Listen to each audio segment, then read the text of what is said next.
would find an old calendar, strap it to a hospital bed, tie it down by its weekends, and then C-section the belly of 1999, you'd find a 17-year-old version of me.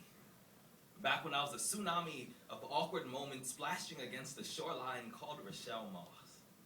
A young lady who introduced my jaw to the floor whenever she floated into our first period classroom. She was a dandelion seed straddling a wish. A dream that I never thought would turn flesh and grin, but wire hangers like me.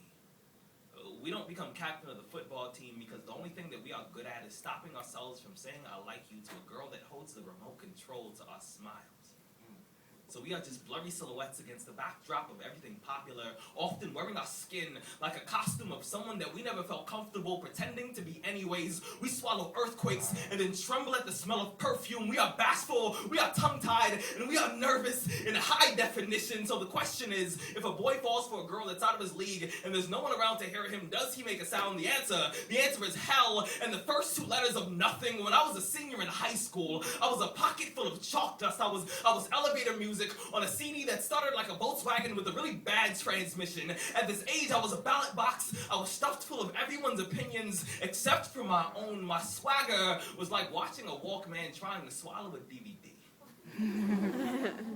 At this age, my mouth was a door with hinges covered in rust. I spoke like my words would have an allergic reaction to other people's ears and walked as if I was concerned with how the ground would feel about my footsteps, and if I could just find a way to write a letter to that boy who is an old sweater with itchy sleeves that I will someday grow out of. I would say there will be days when you feel like a peacock with no feathers, like you are flightless and undeserving of attention. But listen, you have to stop getting out of bed like an oil spill. You're not a flat tire at 2 a.m., so stop acting like an accident. You're not a fucking accident. Rudy, you're an apple on a pine tree in a room full of lemons, and you come from a long line of Swiss Army pocket knives, men who are small, sharp, and dangerous when not handled carefully. Some days, I wish that my arms were 12 years long so I could reach all the way back there, grab you by the shoulders, shake you, and say, listen, you're the main character in a movie that I watch every time I see the inside of my eyelids.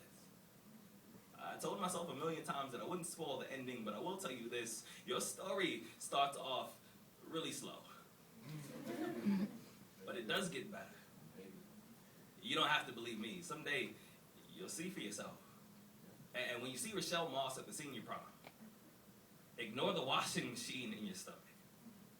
Tell her she looks beautiful tonight. Extend your arm like a drawbridge to a castle that no one has visited in years. And say, will you dance with me?